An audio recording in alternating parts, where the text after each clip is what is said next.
Hi guys, welcome back to my vlog. So we're here in Vltava River. So if you can see guys, for those guys who don't know that there is a free ferry boat going to the other side of the river. So yon.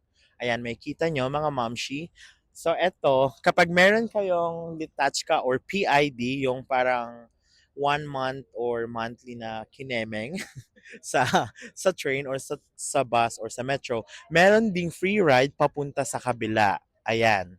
So eto, dito nag-i-stop yan and then papunta siya sa kabilang side ng river and ihahatid din niya kayo doon sa may parang tinatawag nila na island which is parang medyo liblib siya na lugar. Hindi naman liblib pero parang medyo quiet place siya na side ng Prague. Ayan, hindi na nakikita. Pero next time, pupunta rin tayo doon. Pero for the meantime, ito muna yung pupuntahan natin sa kabilang side. Ayan, ito na yung bangka or barko.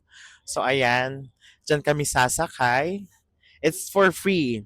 So, sa lahat ng merong PID or Litachka, hmm?